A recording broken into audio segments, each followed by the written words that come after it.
You know, with Fontaine right around the corner, your boy Soul got a little bit uppity here pretty recently, and I decided to start a new account on EU servers and play through the entire story again. Throughout my entire time playing, there was one section of the story that I was actively dreading, because I remember playing it in version 2.0 and thinking it was really bad. At the time, I was a 17 and or 18-year-old very jaded teenager who didn't really enjoy listening to story in video games, so I feel as though my opinion on it was rather negative. And I thought maybe I'll listen through the whole story again on my EU account 2 years later, and we'll see if it was anywhere near as bad as I remembered it. And I was expecting it to be, you know, better than I remember, but not great. Not only was it just as bad as I remembered it being, it was worse. And it is so much worse that I genuinely believe that this is the most poorly written character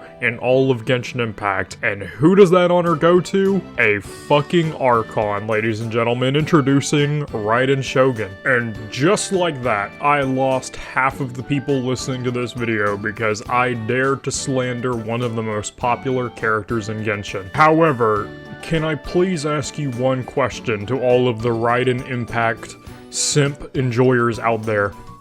Why? Look, don't get me wrong, I understand the fact that she's an Archon means she's gonna have people that like her a lot by proxy, but still, is it the big boobs? Is it the fact she pulls a sword out of her cleavage? If it's not either of those, or maybe her design, I have no idea. You see, Raiden's story is one of the worst things I think I've ever experienced, and it has nothing to do with the fact that she's a bad person. It has everything to do with the fact that she is a bad person that the game treats as though she is an amazing individual that righted all of the wrongs of her time and just swept it all under the rug. Look, I'm gonna need you to stick with me here because I'm about to do a little bit of a thing. Alright, so imagine I, soul of an artist, am a dictator. I know, we're starting off strong, huh? Some of you in the Discord are probably having an easy time imagining. And let's say I enslave the entire country that I rule under. I trap them all in a prison of my own creation with massive thunderstorms around everything, and if they so dare to even try to leave without years and years of preparation or outside help, they will be smited down and sentenced to a watery grave. And let's also say that I didn't even take the time to let other people from foreign countries leave. No, I just locked them down and forced them to stay in one little city. We'll call it Rito. And they are oppressed and harassed and threatened with death by the locals who know that they have no recourse because they're not natives. Let's just say that I don't stop at oppressing the foreign people that are trapped within my land. No, that's not good enough. I also need to impress my own people. And I enact something called the Vision Hunt Decree, where everybody is expected to contribute into hunting down those goddamn vision wielders, some of which who I personally hand-delivered them a vision. And if they so much as dare to fight back or try to stop me, well, naturally they'll be executed on the spot. And if they're not executed, well, it doesn't really matter because we're taking away their vision, which is a physical manifestation of their hopes and desires, leaving them as little more than a depressed husk until the end of time. But no, we don't just start there, because also at the same time, we're gonna start inner war within my country, alright? We're gonna sentence half of the people that are well-bodied and abled to fight a war against Watatsumi Island because they have the balls to try and stop me from being a dictator. How fucking dare they? I mean, yeah, sure, thousands will die because they have advanced generals that can just fucking loop circles around my military expertise because I refuse to give them any sort of advice or help in any meaningful way. I'm just sending them off to their death, but that's irrelevant, alright? And also, during the same time, let's just assume that fucking Space Russia manages to slip their way into my little dictatorship, and they are corrupting my second-in-command, my senator, if you will, and making them make all these horrible decisions, and the entire time, I'm perfectly aware of it. I just don't do anything to stop it. I mean, why would I do that? It doesn't make any sense. I mean, yeah, sure, they're solely responsible for killing, you know, most of my people, but you know, who cares? Just let them do whatever. And then, when all is said and done and I am approached by the will and desire of all of my people all at the same time, and a foreign traveler from distant lands with godlike power brings this to my knowledge, and I respond with two simple words: I know. Yes, I know my people are being harassed and killed and executed at the hands of a Fatui agent controlling my puppet and manipulating me. I'm fully aware of the death and the slaughter of my people and what's happening to those who lose their visions. I'm fully aware of the ramifications that have caused for me being like this, but I don't care. I know, and I'm not going to change. That, ladies and gentlemen, is pretty much the summary of the entire Inazuma story. If you don't believe me, go replay through it again yourself or watch a video on YouTube, because that pretty much sums it up. Of course, we are leaving out a lot of very important details, which we'll get to later, trust me. So yeah, that's basically Raiden's character. She is literally textbook evil. And I don't want to see any comments being like, oh, well, she's not really that evil. She just didn't understand what she was doing. Debunked. Raiden actually acknowledges that she knew exactly what was happening, didn't do anything. Oh, but it was her puppet. Doesn't matter. She made the puppet. She acknowledges the puppet was being manipulated. And again, she didn't do anything about it. Oh, but she just got hurt years ago, so it really doesn't matter. Shut the fuck up. That doesn't excuse it. And by the way, that's never mentioned in the story. That's only mentioned in lore. You only figure that out through the teasers that came out for Raiden beforehand, which 90% of people didn't see, myself included, which is a pretty good place to mention that I'm not considering the lore, alright? The story is stuff that's fed to you throughout the narrative, the lore is stuff that's hidden away in text and descriptions. 90% of people don't see the lore, so we're not even going to take that into consideration as we continue to tear apart Raiden, alright? So Raiden simps, you need to sit the fuck down, because trust me, it gets worse from here, alright? Here we go. Now let's say after I did all of this horrible shit, I just ruined my country, all of my people are afraid of me, let's just say that finally I am approached by an Outlander, right? So we're picking up right where we left off, okay? They bring all of this horrible shit to my attention, and what do? Well, naturally, I threaten their life, so I threaten to kill them. You will fight me right now. If I win, I kill you and everything stays the same. If you win, I will change the law. And guess what? You win. So she changes the law.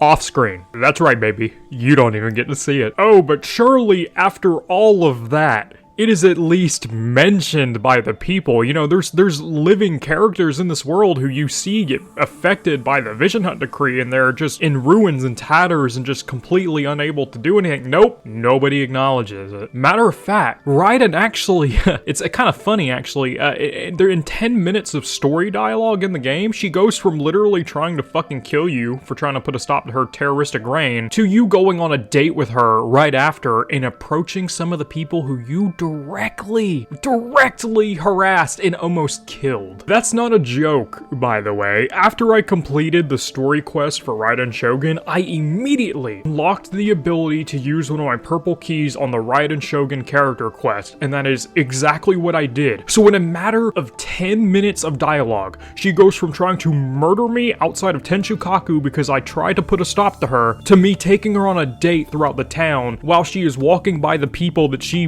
fucking reigned tyranny over for God knows how long, and none of them acknowledge it in any way. Not at all. They're not nervous. They're not slightly unsettled. They're not angry. Nobody says anything. And that, in my opinion, is the worst part, because don't get me wrong, I don't think she's bad because she is an evil character. On contrary, I like evil characters a lot, actually. They're my favorite archetype in media. I like watching Shigaraki from My Hero Academia go from this fucking immature child who sees everything in life as something that should be given to him and becomes this brutal, just overpowering bad guy that tears apart entire villain organizations from the inside out because they so much as dared to hurt one of the people close to him. I'm talking about the Chisaki arc, by the way. But the difference between Shigaraki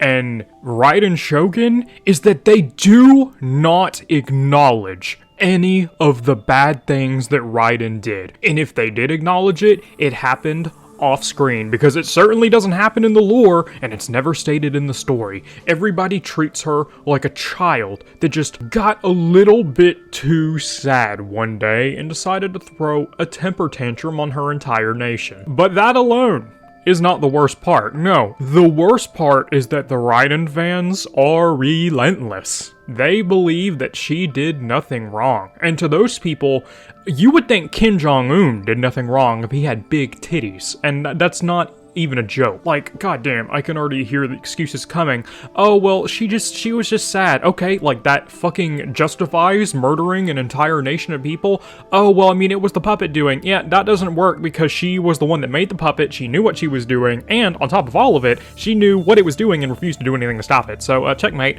Oh, she was just trying to do what was closest to the heavenly principles.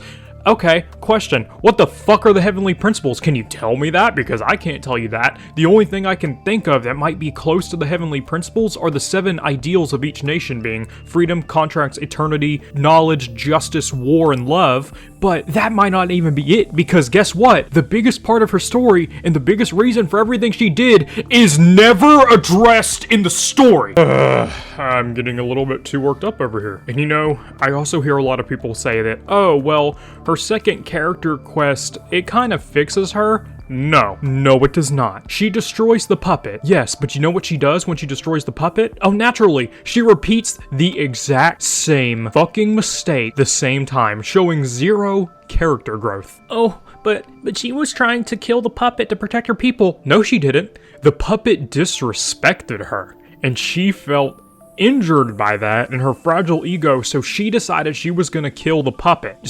so naturally, she abandons her people for an untold number of years so that she can continue to fight the puppet in the realm of Ethereum for God knows how long. And the only reason why she did it was because her feelings were hurt and she had absolutely no care for what may have happened to her people in the absence of their god for who knows how long. And who bails her out in the end? Oh, yay Miko and the Traveler. Again, she learned nothing. And yet, everybody does not acknowledge it, and that is the most infuriating part. You can have an evil character. I can get behind an evil character, but you need to stick to them being a evil character, and if they become good, there better be one hell of a redemption. Raiden is textbook evil, who has no redemption, and everybody treats her like a good guy, even though nothing changed. She remained the same. None of the issues are acknowledged, not by the story, not by the lore, and not even by the community. Matter of fact, let's play a fun game, alright? Go down to the comment section about maybe 10 hours after this video is out and scroll down to the bottom. You'll find the bottom feeders there, defending Raiden against everything that I have said in this video because they like her, because she's my waifu and I just have shut the fuck up. Like, just shut the fuck up, please. Like, I am fine with her being a bad guy. That's understandable. But you cannot just randomly decide at the end of her story that, yep, everything's well and good, and she's actually gonna go eat dinner with the people she killed, and they're not even gonna acknowledge it, and it's gonna be great. No, it doesn't work like that. It genuinely feels like they wanted to make an evil character, they made an evil character, and then at the very end they got cold feet because they thought she might not have sold well because of it, so just changed it to where everybody liked her in the end. And that fucking sucks. And that's about 14 minutes of whining now, so I think I'm just gonna end the video right here. Raiden Shogun is the worst written character in Genshin Impact. I don't even think it's by a long shot. She wins this one by a country mile. If you disagree with me, by all means, leave a comment as to why you think the anime equivalent of Kim Jong-un should be redeemed and why we should all love her. And if you agree with me, then by all means, feel free to agree with me. If you feel like I missed something, then sure, mention that too, but that all being said, I'm pretty much done with the video. If you liked it, like it. If you dislike it, dislike it. If you really like me, go ahead and subscribe. I'm not gonna be so negative in my future videos, so yeah, that's about it. The Genshin Impact version 1.0 retrospective was delayed a little bit because it's taking quite a long time to get everything done, so I really hope this holds you over until then. See you next time. Peace, peace.